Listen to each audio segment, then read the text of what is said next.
ಅದಾದಮೇಲೆ ನನಗೆ ಡೈರೆಕ್ಟರ್ ಮಾಡಬೇಕಂತ ಆಸೆ ಆಗಿದ್ದು ಉಪೇಂದ್ರ ನೋಡಿ. ಯಾಕೆ ಅವ್ರ ಸ್ಟೈಲ್ ಇರ್ಬೋದು, ಊಟ ಅಂತ ನೋಡಿದ್ರೆ ಈ ಊಟ ಮಾಡಲ್ಲ ಅವರು, ಎಲ್ಲ ಅನ್ನ ಸಾಂಬಾರು ರಸಮ್ ಕರ್ಡ್ಸ್ ಎಲ್ಲ ಒಟ್ಟಿಗೆ ಕಲ್ಸ್ಕೊಂಡು ಪಾಯಸ ಕುಡಿದ್ಬಿಡು, ಅಷ್ಟು ಫಾಸ್ಟು. ನಾನೇ ಫಾಸ್ಟ್, ನನಗಿಂತ ಫಾಸ್ಟ್. ಅವಾಗ ನಾನು 3 ಶಿಫ್ಟ್ ಮಾಡ್ತಿದ್ದೆ.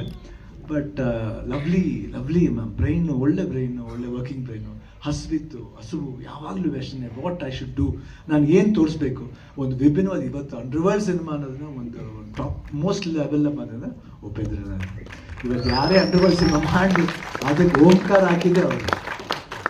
ಅದು ನಾನು ವೆರಿ ಬ್ಲೆಸ್ಡ್. ಆ ಫಿಲ್ಮ್ ನೋಡಿ ಎಷ್ಟು ಒಳ್ಳೆ ಹೆಸರು ತಂದ್ಕೊಡ್ತೀನಿ. ಹೇಳಿದ್ರಲ್ಲ ರೆಕಾರ್ಡ್ಗಳನ್ನ ಇಂಥ ಮಾನ್ಯರೆಲ್ಲ ಸೇರಿ ಮಾಡಿರೋ ಸರ್ ಅಷ್ಟೇ. ನಾನೇನು ಮಾಡಿದ್ದೀನಿ ಅವ್ರು ಹೇಳ್ದಂಗೆ ನಾನು ಮಾಡಿದ್ದೀನಿ ಅಷ್ಟೇ, ನಥಿಂಗ್ ಎಲ್ಸ್.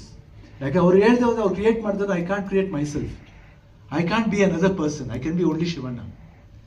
ಮನೇಲಿ ಹೆಂಗಿತ್ತು ಹಂಗಿರ್ತೀನಿ. ಬಟ್ ನನ್ನ ಬೇರೆ ಪಾತ್ರವಾಗಿ ಕ್ಯಾರೆಕ್ಟ್ ಮಾಡಬೇಕಂದ್ರೆ ಒಬ್ಬ ಡೈರೆಕ್ಟ್ರು ಅದನ್ನು ಸ್ಕೆಚ್ ಮಾಡಬೇಕು, ಅದಕ್ಕೆ ಒಂದು ಆಕಾರ ಕೊಡಬೇಕು, ಅದಕ್ಕೊಂದು ಮೇಕಪ್ ಕೊಡಬೇಕು. ಮೇಕಪ್ನವ್ರಿದ್ದಾರೆ, ಕಾಸ್ಟ್ಯೂಮ್ನವ್ರಿದ್ದಾರೆ, ಬಂದಾಗ ಲೈಟಿಂಗ್ ಮಾಡೋ ಕ್ಯಾಮ್ರಾಮನ್ ಇದ್ದಾರೆ. ಅದನ್ನು ಮಾಡಿ ಕರೆಕ್ಟಾಗಿ ಏನಾದ್ರು ತುಂಬ ಸುಮಾರಾಗಿದೆ ಅದನ್ನು ಕಟ್ ಮಾಡಿ ಜಾಯಿನ್ ಮಾಡೋ ಒಂದು ಎಡಿಟರ್ ಇರ್ತಾರೆ.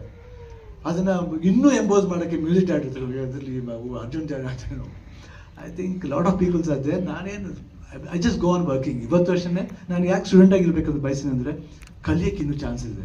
ಎಲ್ಲಿವರೆಗೂ ಆಗುತ್ತೆ ಅಲ್ಲಿವರೆಗೂ ಕಲಿಯೋಣ ಅಂತ ಅಷ್ಟೇ. It was wonderful. Ramesh Reddy, all the best. And ನಿಮ್ಮೆಲ್ಲರಿಗೂ ಇಷ್ಟ ಆಗಿದೆ ಅಂತ ಭಾವಿಸ್ತೀನಿ. ಸೊ ಯುಗಾದಿ ಹಬ್ಬದ ದಿವಸ ಟೀಸರ್ ಮಾಡ್ತೀವಿ. ಇನ್ನೂ ಟ್ರೈಲರ್ ಇದೆ, ಸಾಂಗ್ಸ್ಗಳಿದೆ.